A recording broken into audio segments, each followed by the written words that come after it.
नमस्कार दोस्तों, जय हिंद, वंदे मातरम। मैं आपके साथ जयसवाल सर। आप सभी का स्वागत अभिनंदन है टीटी फैमिली शिक्षकों के परिवार जयसवाल कोचिंग सेंटर पर, पावर्ड बाई शिक्षा ही प्रकाश है। बात करेंगे बाल विकास के model paper practice paper number 11 की बात करेंगे। और इस प्रैक्टिस पेपर में 30 महत्वपूर्ण लाजवाब क्वेश्चंस करने जा रहे हैं। आपके संपूर्ण कंसेप्ट के CDP child development and pedagogy के बाल विकास एवं शिक्षा शास्त्र के संपूर्ण कंसेप्ट का ये 30 प्रश्न आपके निचोड़ रहने वाला है। और आने वाले एग्जाम के लिए यह संभावित प्रश्न हो सकते हैं, इससे रिलेटेड प्रश्न आ सकते हैं। तो चलिए साथियों, यह 11 नंबर आपका प्रैक्टिस पेपर मॉडल पेपर है। इसके पहले प्रैक्टिस पेपर अदर सब्जेक्ट की भी कंप्लीट कर चुके हैं और इसके पहले ये 10 प्रैक्टिस पेपर की आपकी लिंक यहाँ पे मिल जाएगी। प्लेलिस्ट एक ही बना दिया गया है, एक ही प्लेलिस्ट में सारे प्रैक्टिस पेपर हम कंबाइन कर रहे हैं। तो चलिए शुरुआत करते हैं 30 महत्वपूर्ण प्रश्नों की। 30 में से आप लोगों को जितना फीडबैक हो नीचे कमेंट बॉक्स में अपना अपना स्कोर, अपना अपना फीडबैक अवश्य बताइएगा। पहला प्रश्न है, एक वंश वृक्ष पर रिश्तेदारों के बीच संबंधों को समझने के लिए बच्चा किस कौशल का उपयोग करने में सक्षम होना चाहिए? कालानुक्रमिक की बात कर रहे हैं, डिकोडिंग की बात कर रहे हैं, वर्गीकरण की बात कर रहे हैं या मानसिक उत्क्रमण की बात करेंगे? सभी कमेंट कीजिएगा। एक वंश वृक्ष पर रिश्तेदारों के बीच जो है संबंधों को समझने के लिए बच्चा किस कौशल का उपयोग करने में सक्षम होना चाहिए? अगर आपका जवाब कालानुक्रमिक है, बिल्कुल सही जवाब है। पहला option is the right answer, correct answer हो जाएगा। दूसरा प्रश्न दिया है कि जब हम किसी भी व्यक्ति के विकास के विषय में चिंतन करते हैं तो हमारा आशय उसकी कार्यक्षमता से होता है, उसकी परिपक्वता से होता है, उसकी शक्ति ग्रहण करने से होता है, या उपरोक्त सभी की बात कर रहे हैं? तो साथियों, जब हम किसी भी व्यक्ति के विकास के विषय में चिंतन करते हैं तो उसकी कार्यक्षमता से जो हमारा आशय होता है उसकी कार्यक्षमता से भी होता है, उसकी परिपक्वता से होता है और उसकी शक्ति ग्रहण करने से होता है। तीनों हो जाएगा, क्योंकि हम किसी भी व्यक्ति के विकास के विषय में चिंतन करते हैं तो कार्यक्षमता, परिपक्वता और शक्ति ग्रहण, ये तीनों हो जाएगा। इसलिए डी ऑप्शन हमारा उपरोक्त या उपयुक्त सभी वाला ऑप्शन हमारा सही हो जाएगा। आइए बात कर लेते हैं अगले प्रश्न की। अगला प्रश्न जो कि बहुत ही बेहतरीन लाजवाब प्रश्न है, सिलेक्शन की दृष्टि से संभावित प्रश्न है आपका, कि विकास के संदर्भ में मैकडूगल ने व्यक्ति का विश्लेषण किया है, मूल प्रवृत्त्यात्मक व्यवहार का विश्लेषण किया है, बालक के शरीर या बालक के शारीरिक विकास का विश्लेषण किया है, उपरोक्त में से कोई नहीं। तो आप जानते हैं, समझते हैं कि विकास के संदर्भ में मैकडूगल ने जो है मूल प्रवृत्त्यात्मक व्यवहार का विश्लेषण किया है। B option is the right answer, correct answer हो जाएगा। और साथियों, राष्ट्रीय शिक्षा नीति की बात करेंगे। राष्ट्रीय शिक्षा नीति का भी जो सीटेट का हाल ही में एग्जाम हुआ है, प्रत्येक पेपर में देखा गया 1 से 2 नंबर आपके राष्ट्रीय शिक्षा नीति के पूछे गए हैं।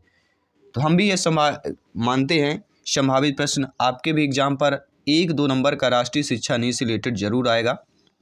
प्रश्न यह है कि राष्ट्रीय शिक्षा नीति 2020 के अनुसार उच्च शिक्षा में सकल नामांकन अनुपात कितना प्रतिशत बढ़ाया जाएगा? 40, 50, 60, 80%? सभी कमेंट कीजिएगा। तो राष्ट्रीय शिक्षा नीति 2020 के अकॉर्डिंग उच्च शिक्षा में सकल नामांकन अनुपात जो है आपके 50% तक बढ़ाया जाएगा। Option number B is the right answer, correct answer हो जाएगा। अगला प्रश्न है, छात्रों के व्यक्तित्व को मापने और परामर्श देने के लिए जिस पद्धति का प्रयोग किया जाता है वह निरीक्षणात्मक पद्धति है, साक्षात्कारात्मक पद्धति है, या साक्षात्कार पद्धति हो जाएगी, प्रयोगात्मक पद्धति हो जाएगी, या साथियों सैद्धांतिक पद्धति की बात करेंगे? मेरे सभी प्यारे मित्र, प्रत्येक भाई बहन शिक्षक बंधु जिनका सपना है गवर्नमेंट टीचर बनना, अध्यापक अध्यापिका बनना, टीटी एग्जाम को क्रैक करना, सभी यहाँ पे कमेंट कीजिएगा। जयसवाल सर आप सभी का स्वागत अभिनंदन करते हैं। पांचवा प्रश्न है, छात्रों के व्यक्तित्व को मापने और परामर्श देने के लिए जिस पद्धति का प्रयोग किया जाता है वह है साक्षात्कार पद्धति। B option is the right answer, आपका करेक्ट आंसर हो जाएगा। आइए बात करते हैं छठवें प्रश्न की, जो आप लोगों के स्क्रीन पर प्रश्न आ चुका है। प्रश्न पूछा जा रहा है, चिंतन की दृष्टि से खाली स्थान किसी बच्चे में सर्वश्रेष्ठ चिंतन है? कल्पनात्मक चिंतन, प्रत्यक्षात्मक चिंतन, प्रत्यात्मक चिंतन, या तार्किक चिंतन की बात कर रहे हैं? तो आप जानते हैं, समझते हैं कि चिंतन की दृष्टि से किसी बच्चे में सर्वश्रेष्ठ अगर चिंतन देखा जाए तो तार्किक चिंतन is the right answer, correct answer हो जाएगा, डी ऑप्शन सही हो जाएगा। अगला प्रश्न है, अंतर्दर्शन विधि में बल दिया जाता है, स्वयं के अध्ययन पर बल दिया जाता है, समाज के अध्ययन पर, बालकों के अध्ययन पर या शिक्षकों के अध्ययन पर दिया जाता है। देखिए प्रश्न दिया गया अंतर्दर्शन, कहते हैं ना मेरी जो अंतरात्मा बोल रही है, अंतरात्मा मतलब क्या होता है, स्वयं की आत्मा बोल रही है, उसी प्रकार अंतर्दर्शन विधि में बल दिया जाता है साथियों, स्वयं के अध्ययन पर बल दिया जाता है। कोई भी डाउट हो कमेंट करें, फीडबैक करें, आपका कमेंट आपका फीडबैक सर्वोपरि है, सम्मान है प्रत्येक शिक्षक बंधु, प्रत्येक भाई बहन गृहिणी का। साथियों बाल्यावस्था में मस्तिष्क का विकास हो जाता है 60%, 80%, 90% या 50% हो जाता है। तो सभी लोग जानते हैं बाल्यावस्था की आयु 6 से 12 वर्ष तक हमारी मानी गई है। इसमें पूर्व बाल्यावस्था 6 से 9 वर्ष होता है और 9 से 12 वर्ष जो होता है वह उत्तर बाल्यावस्था की अवस्था कहलाती है। तो बाल्यावस्था में मस्तिष्क का विकास जो होता है वह लगभग 90% तक हो जाता है। तो सबसे ज़्यादा मस्तिष्क का विकास आपके बाल्यावस्था में ही होता है। अगला प्रश्न है 9 नंबर प्रश्न क्या दिया गया है, विकास एक प्रक्रिया है, खंडित है, निरंतर है, पूर्ण है या अपूर्ण है। तो सभी लोग जानते हैं विकास की प्रक्रिया जब भी बात की जाती तो सतत का नाम आता है, सतत अर्थात हम निरंतर की बात करेंगे। जी हाँ, विकास एक कैसी प्रक्रिया है, आपकी निरंतर प्रक्रिया हो जाएगी। तो यहाँ पर आप लोगों का B option is the right answer, correct answer हो जाएगा। 10वां प्रश्न क्या पूछा जा रहा है, मनोविज्ञान को व्यवहार का विज्ञान कहा है, वुडवर्थ ने, वाटसन ने, गैरिसन ने या वोरिंग ने कहा है। सभी कमेंट कीजिएगा। बेहतरीन लाजवाब प्रश्न है, सारे प्रश्न आपके सिलेबस के अकॉर्डिंग है, सारे प्रश्न संभावित प्रश्न हैं। तो मनोविज्ञान को व्यवहार का विज्ञान कहाँ है, आपके टीटी एग्जाम पर पूछा गया प्रश्न है, रिपीटेड प्रश्न है, संभावित प्रश्न है और इस प्रश्न का उत्तर है वाटसन महोदय। जी हाँ, मनोविज्ञान को व्यवहार का विज्ञान किसने कहा, अगर एग्जाम में आता है आपको वाटसन महोदय पर क्लिक करना है एंड सही कर लेना है। अगला प्रश्न है, किसी बालक की समस्या के कारणों को ढूंढने में निम्नांकित में से सबसे कम उपयोगी मनोवैज्ञानिक विधि है, प्रयोगात्मक, व्यक्ति, इतिहास, निरीक्षण या परीक्षण की बात करेंगे। तो किसी बालक की समस्या के कारणों को ढूंढने में सबसे जो कम उपयोगी माना, ठीक है, सबसे कम उपयोगी जो मनोवैज्ञानिक विधि होती वह होती है परीक्षण, ठीक है, क्योंकि बालक की समस्या के कारणों को ढूंढने में की बात कर रहे हैं। तो मनोवैज्ञानिक विधि परीक्षण से जो है आप समस्या को ढूंढने में बहुत कम होता है। तो डी ऑप्शन यहाँ पर अकॉर्डिंग टू क्वेश्चंस हो जाएगा। आइए बात कर लेते हैं अगले प्रश्न की, जो बेहतरीन लाजवाब प्रश्न है, सिलेक्शन की तरफ से वीवीआईपी कैटेगरी का प्रश्न है, वेरी इंपॉर्टेंट प्रश्न हो जाता है कि विश्व विद्यार्थी दिवस कब मनाया जाता है, 12 अक्टूबर, 24 अक्टूबर, 15 अक्टूबर या 24 जनवरी की बात करेंगे। आपका कमेंट आ चुका है, आपका फीडबैक आ चुका है। ये प्रैक्टिस पेपर है, मॉडल पेपर है और एग्जाम के पहले ये आपके प्रिपरेशन की, आपकी नीड, आपकी गहराई बता देता है कि सीडीपी में आपकी गहराई कितनी है, आपकी सोच कितनी है। तो विश्व विद्यार्थी दिवस कब मनाया जाता है साथियों, 15 अक्टूबर को विश्व विद्यार्थी दिवस मनाया जाता है। कोई भी डाउट हो कमेंट करें, फीडबैक करें, क्योंकि आपका कमेंट, आपका फीडबैक सर्वोपरि है, सम्मान है। अगला प्रश्न है, मनोविज्ञान मन का वैज्ञानिक अध्ययन है जिसके अंतर्गत न केवल बौद्धिक अपितु संवेगात्मक अनुभूतियों, उत्प्रेरक शक्तियों तथा कार्य का व्यवहार भी सम्मिलित है। यह कथन है, कथन रिपीट करेंगे, इंपॉर्टेंट कथन है। मनोविज्ञान मन का वैज्ञानिक अध्ययन है जिसके अंतर्गत न केवल बौद्धिक अपितु संवेगात्मक अनुभूतियों, उत्प्रेरक शक्तियों तथा कार्य का व्यवहार भी सम्मिलित है। यह कथन C.W. Valentine, Charles E Skinner, गॉर्डर Murphy, सी वुडवर्थ। तो ये आपको ध्यान दीजिएगा, जब भी हम जिसके अंतर्गत न केवल बौद्धिक संवेगात्मक अनुभूतियाँ, उत्प्रेरक शक्तियों का कार्य का व्यवहार भी सम्मिलित है, यह कथन C.W. वैलेंटाइन का है। पहला ऑप्शन यहाँ पर सही हो जाएगा। अगला प्रश्न है मित्रों, सभी शिक्षक बंधुओं, सभी भाई बहन, सिस्टर्स एंड ब्रदर्स, टीचर्स सभी कमेंट करेंगे। मनोविज्ञान आत्मा का विज्ञान है, मन का विज्ञान है, चेतना का विज्ञान है या उपयुक्त सभी है। तो हमने पढ़ा होगा कि किसने कहा है मनोविज्ञान आत्मा का विज्ञान है, मन का विज्ञान है, चेतना का विज्ञान है या चेतना विज्ञान है। आप जानते हैं, समझते हैं, ये तीनों जो हैं आपका चेतना का विज्ञान है, मन का विज्ञान है, आत्मा का विज्ञान है, मनोविज्ञान, ये तीनों कहला जाएगा। इसलिए आप लोगों का D option is the right answer, correct answer हो जाएगा। अगला प्रश्न है, मानव मन को प्रभावित करने वाला कारक है व्यक्ति की रुचियाँ, अभिक्षमताएँ, अभियोग्यताएँ व वातावरण या उपरोक्त सभी। तो आप जानते हैं, समझते हैं, ज्ञानी सर्वज्ञ व्याख्याता हैं, भावी अध्यापक अध्यापिकाएं हैं, शिक्षक बंधु हैं कि मन को प्रभावित करने वाला जो कारक होता है मित्रों, वो व्यक्ति की रुचियां भी होती हैं, अभिक्षमताएं भी होती हैं, अभियोग्यताएं एवं वातावरण होता है। मान लीजिए कोई व्यक्ति है, आपको मानव मन को प्रभावित, आपको कोई व्यक्ति अगर प्रभावित करता है तो उसकी या खास रुचियाँ हो सकती हैं, उसके व्यक्तित्व रुचियाँ, या उसकी अभिक्षमताएं हो सकती है, या उनके अंदर जो है अभियोग्यताएं और वातावरण होगा, तभी आपके मन में ना वो प्रभावित कर पाता है व्यक्ति। तो ये तीनों उपलब्ध होते हैं तभी, या मन को प्रभावित करने वाले तीनों कारक हो जाएंगे। D option is the right answer, correct answer हो जाएगा।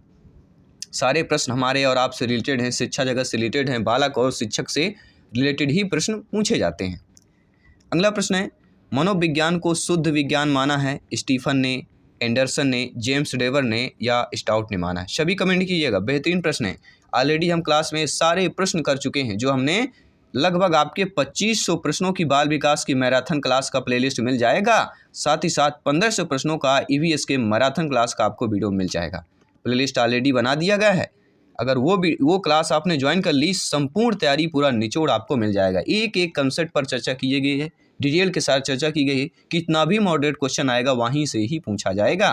तो चलिए हम प्रश्न की अगर बात करें कि मनोविज्ञान को शुद्ध विज्ञान किसने कहा है? जेम्स डेवर ने कहा है। अगर ड्राइवर बनना है तो शुद्ध ड्राइविंग करनी पड़ेगी, ये ध्यान दीजिएगा। C option is the right answer, correct answer हो जाएगा। शिक्षा मनोविज्ञान की बात करें, मनोविज्ञान का एक अंग नहीं है, शिक्षा का एक अंग है, या मनोविज्ञान का एक अंग है, या उपरोक्त में से कोई नहीं। तो आप जानते हैं, समझते हैं कि जो शिक्षा मनोविज्ञान होती है साथियों, वह मनोविज्ञान का एक अंग होता है, ये ध्यान दीजिएगा। यह शिक्षा मनोविज्ञान का एक प्रकार है, कारक है, अंग है, संवेग है, ऐसा प्रश्न आ सकता है। तो शिक्षा मनोविज्ञान के क्या कहला जाएगा? अंग कहला जाएगा। C option is the right answer, correct answer हो जाएगा। अगला प्रश्न दिया गया है, जो आप लोगों की स्क्रीन पर दिया गया है। शिक्षा मनोविज्ञान की प्रकृति के संबंध में कहा जा सकता है, इसमें लचीलापन नहीं है, अति संकुचित है, इसमें व्यापकता नहीं है, यह सर्वव्यापी है तो सार्वभौमिक भी है। और ये प्रश्न हम ऑलरेडी कर चुके हैं। तो शिक्षा मनोविज्ञान की प्रकृति के संबंध में कहा जा सकता है, अगर यह सर्वव्यापी है तो सार्वभौमिक भी होगा। क्या कहा जाता है? शिक्षा मनोविज्ञान की प्रकृति में अगर इसकी प्रकृति सर्वव्यापी है तो सार्वभौमिक भी है। D option is the right answer, correct answer हो जाएगा। कोई भी डाउट हो मेरे सभी शिक्षा बंधु, मेरे सभी प्यारे मित्र, भाई बहन, गृहिणी, सभी कमेंट कीजिएगा, सभी फीडबैक कीजिएगा। बहुत सारे यहाँ पे कमेंट आते हैं, सर हमारे नोटिफिकेशन ही नहीं मिल पाता है। तो आप चैनल को सब्सक्राइब करने के बाद एक बेल आइकन जो रिंग आकार का होता है घंटी का, उसको क्लिक करें और नोटिफिकेशन आपको ऑलरेडी मिल जाएगा। और हमारा जो क्लास का जो वीडियो अपलोड होता है 1 PM पे होता है, एक 4 PM पे होता है और एक 8 PM पर होता है। 3 क्लासेज हमारी डेली लगती है, 3 वीडियोज आपको डेली मिल जाएंगे। निम्न में से कौन सा व्यवहार भावात्मक बाधा को प्रदर्शित नहीं करता है? भगोड़ापन, बाल अपराध, कमजोरों को डराने वाला, या शालीनता की बात करेंगे। तो ऐसा व्यवहार साथियों जो आपके भावनात्मक बाधा को प्रदर्शित नहीं करता है, तो आप जानते हैं भगोड़ापन आपके भावात्मक बाधा को प्रदर्शित कर देता है, बाल अपराध भी करता है, कमजोरों को डराने वाला भी करता है, लेकिन शालीनता नहीं करता है। आपके जो है ऐसा व्यवहार जो शालीनता व्यवहार होता है, वो आपकी भावात्मक बाधा को प्रदर्शित नहीं करता है। इसलिए according two questions D option is the right answer, correct answer हो जाएगा। अगला प्रश्न दिया गया है, मनोविज्ञान के अंतर्गत मानव का अध्ययन किया जाता है, जीव जंतुओं का अध्ययन किया जाता है, संसार के अन्य सभी प्राणियों का अध्ययन किया जाता है, या उपरोक्त सभी की बात करेंगे। तो आप जानते हैं, समझते हैं कि मनोविज्ञान के अंतर्गत साथियों आपके मानव का अध्ययन भी किया जाता है, जीव जंतुओं का अध्ययन किया जाता है, संसार के अन्य सभी प्राणियों का अध्ययन किया जाता है। तो मानव विज्ञान के अंदर ये तीनों चीज़ें, आपका मानव, जीव जंतु, सभी प्राणी, उपरोक्त सभी, D option is the right answer, correct answer हो जाएगा। सभी कमेंट करेंगे, फीडबैक करेंगे, प्रत्येक प्रश्न का फीडबैक शुरू ही है, शुरुमान है। बात करेंगे 20+ कंप्लीट कर चुके हैं, 10+ और करेंगे, और इस प्रैक्टिस पेपर मॉडल पेपर को कंप्लीट करेंगे। साथियों, शिक्षण प्रक्रिया के अंग शिक्षा के या शिक्षण के उद्देश्य हैं। शिक्षण को सार्थक बनाने वाले ज्ञान अनुभव हैं, शिक्षण का मूल्यांकन है, या उपरोक्त सभी की बात करेंगे। देखिए, जो शिक्षण प्रक्रिया के अंग होते हैं वे आपके शिक्षण के उद्देश्य भी होते हैं, शिक्षण को सार्थक बनाने वाले ज्ञान अनुभव भी होते हैं, शिक्षण का मूल्यांकन भी होता है। तो यहाँ पे D option is the right answer, correct answer हो जाएगा। अगला प्रश्न दिया गया है कि मूल्यांकन को मापने की विधि साथियों बताना है। जी हाँ, जो मूल्यांकन होता है, आप अध्यापक अध्यापिकाएं हैं, जब आपकी नियुक्त होगी, अध्यापक अध्यापिका बनेंगे, तो ये प्रश्न आएगा आपके स्क्रीन पर या आपके क्वेश्चन पर कि मूल्यांकन को मापने की विधि है, तो आपका फीडबैक क्या होगा, आपका आंसर क्या होगा, परिणात्मक विधि होगा, गुणात्मक विधि होगा, उपयुक्त ए व बी दोनों सही है, या इनमें से कोई नहीं। देखिए, ऐसा प्रश्न आता है तो ज़्यादातर चांसेस ए व बी दोनों की होती है, लेकिन प्रश्न को पहले समझ लीजिए। मूल्यांकन को मापने की जो विधि है, परिणात्मक और गुणात्मक दोनों पॉजिटिव वर्ड है, पॉजिटिव वर्ड और शब्द दिए गए हमारे, दोनों पॉजिटिव शब्द है, अर्थात हम सी ऑप्शन की बात करेंगे। ए और बी दोनों यानी परिणात्मक और गुणात्मक मूल्यांकन को मापने की ये दोनों विधियाँ is the right answer, C option is the correct answer हो जाएगा। साथियों, मूल्यांकन का जो क्षेत्र होता है वह सीमित होता है, असीमित होता है, संकुचित होता है, या व्यापक रूप में होता है, सभी कमेंट कीजिएगा। तो आप जानते हैं, समझते हैं कि जो मूल्यांकन का क्षेत्र होता है, जो एरिया होता है, कहते हैं ना उस कुत्ते का इलाका है, आपने अक्सर सुना होगा, कुत्ते में अक्सर ये देखा जाता है, कोई कुत्ते का इलाका का दूसरा कुत्ता आता है, वो भौंकने लगता है, उसको भगा के मानेगा। वैसे मूल्यांकन का क्षेत्र और एरिया होता है, वह होता है सीमित, ये ध्यान दीजिएगा। ठीक है, पहला ऑप्शन सही हो जाएगा। अगला प्रश्न है, निम्नांकित मनोविज्ञान के अध्याय की विवरण पद्धति नहीं है, तुलनात्मक, प्रयोगात्मक, व्यक्ति इतिहास या विकासात्मक की बात करेंगे। तो मनोविज्ञान के अध्याय की विवरण पद्धति नहीं है, आप जानते हैं, पहले जान लेते हैं कौन कौन सी है। तो मनोविज्ञान के अध्याय की विवरण पद्धति आपकी तुलनात्मक पद्धति है, व्यक्ति इतिहास पद्धति है, विकासात्मक पद्धति है, लेकिन आपकी प्रयोगात्मक पद्धति नहीं है। तो मनोविज्ञान अध्याय की विवरण में देखा जाए तो प्रयोगात्मक पद्धति आपका नहीं आएगा, बाकी तुलनात्मक, व्यक्ति इतिहास और विकासात्मक पद्धति आ जाएगी। अगला प्रश्न दिया गया कि मनोविज्ञान एक संबंध प्राणी मात्र के व्यवहार के अध्ययन से है, जबकि शिक्षा मनोविज्ञान का क्षेत्र जो है मात्र मानवीय व्यवहार के अध्ययन से है, केवल शैक्षिक स्थितियों में मानव व्यवहार से है, ए व बी दोनों, या उपरोक्त में से कोई नहीं। देखिए, मनोविज्ञान का जो संबंध होता है वह प्राणी मात्र के व्यवहार के अध्ययन से है, जबकि शिक्षा मनोविज्ञान का जो क्षेत्र होता है वह मात्र मानवीय व्यवहार के अध्ययन से नहीं, मानवीय व्यवहार के अध्ययन के साथ साथ शैक्षिक स्थितियों में मानव व्यवहार से भी होता है। तो मनोविज्ञान का संबंध प्राणी मात्र के व्यवहार के अध्ययन से है, जबकि शिक्षा मनोविज्ञान जो होता है, देखिए शिक्षा मनोविज्ञान और मनोविज्ञान इन दोनों को समझ लीजिएगा अच्छे तरीके से। तो शिक्षा की अगर बात करें, मनोविज्ञान का संबंध प्राणी मात्र के व्यवहार के अध्ययन से होता है, मात्र केवल प्राणी यानी आप और हमारे जीव की बात करें, अध्ययन से होता है मनोविज्ञान का। और जो शिक्षा मनोविज्ञान होता है या मानवीय व्यवहार का अध्ययन और शैक्षिक स्थितियों में मानव व्यवहार से है। ठीक है, तो यहाँ पे हमारा पूछा जा रहा है शिक्षा मनोविज्ञान का क्षेत्र, तो आपका ए और बी दोनों हो जाएगा। अगला प्रश्न दिया गया है कि शिक्षक को शिक्षा मनोविज्ञान के अध्ययन की प्रत्यक्ष आवश्यकता नहीं है, बाल व्यवहार का अध्ययन की, शारीरिक सुडौलता की, व्यक्तिगत विभिन्नताओं की समझ की, अनुशासन व कक्षा व्यवस्था की।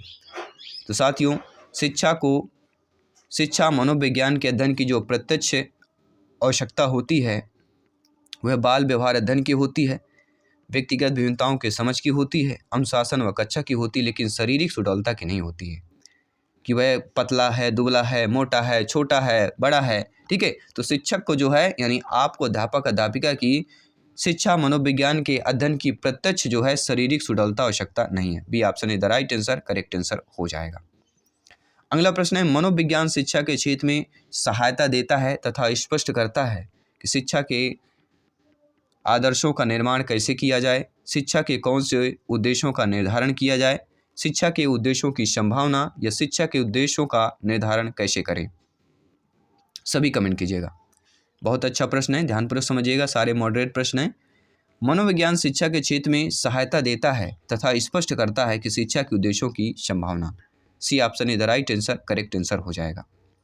साथियों, जो सांख्यिकी होती है वह कला है, विज्ञान है, कला व विज्ञान दोनों हैं, उपरोक्त में से कोई नहीं। देखिए, जो सांख्यिकी होती है वह कला और विज्ञान आपके दोनों पर आती है। C option is the right answer, correct answer हो जाएगा।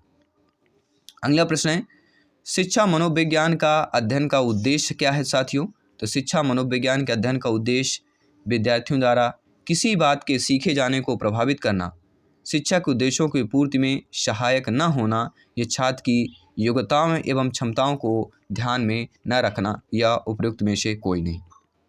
तो आप जानते हैं, समझते हैं कि शिक्षा मनोविज्ञान का या शिक्षा मनोविज्ञान अध्ययन का जो उद्देश्य होता है वह विद्यार्थियों द्वारा किसी बात के सीखे जाने को प्रभावित करना। पहला option is the right answer, correct answer हो जाएगा। और इस प्रैक्टिस पेपर मॉडल पेपर का आपके स्क्रीन पर 30वां प्रश्न आ चुका है। सभी यहाँ पे कमेंट करेंगे, फीडबैक करेंगे। बेहतरीन आपकी लाजवाब यह मॉडल पेपर प्रैक्टिस पेपर था जिसमें आप सभी लोगों का यहाँ पे कमेंट आया। तो प्रश्न आइए पढ़ लेते हैं। 30वां प्रश्न है जो आप लोगों के स्क्रीन पर है कि बालक को आनंददायक सरल कहानियाँ सुनाने से क्या प्राप्त होता है? नैतिकता, शिष्टाचार, मनोरंजन, या उपरोक्त सभी की बात कर रहे हैं। तो आप जानते हैं कि बालक को अगर आनंददायक सरल कहानियाँ सुनाने से क्या प्राप्त होता है, तो बालक में नैतिकता भी आती है, शिष्टाचार भी होता है और आपके मनोरंजन भी होता है। तो उपरोक्त सभी यहाँ पे डी ऑप्शन सही हो जाएगा। तो चलिए साथियों, बहुत ही अच्छा आपसे लगा। फीडबैक पाने के लिए इस प्रैक्टिस पेपर में 30 में से आपका जितना भी फीडबैक हो आप लोग कमेंट के माध्यम से अवश्य बताइएगा। प्रत्येक शिक्षा बंधु, प्रत्येक भाई बहन जिनका सपना है अध्यापक अध्यापिका बनना, टीटी एग्जाम को क्रैक करना, आउट ऑफ 150 में से 125 प्लस का स्कोर प्राप्त करना। और हमेशा कहा जाता है, मैंने एक मोटिवेशन आज सुबह सुबह ही रीडिंग की थी कि जो आज सपनों में है वो कल हकीकत में भी होगा। जो आज आपके सपनों में है वो कल आपके हकीकत में भी होगा। अगर करोगे मेहनत तो जो आज आप जो सोच रहे हैं कल वो अवश्य आपके हाथ में होगा। जी हाँ साथियों, भविष्य आपका सुनहरा है और उज्जवल होने वाला है। ये मेहनत रंग लाने वाली है। सिलेक्शन की झलक मिल चुकी है। जल्दी मिलते हैं नेक्स्ट क्लास पर। सभी मित्रों को जय हिंद, वंदे मातरम। धन्यवाद सभी का।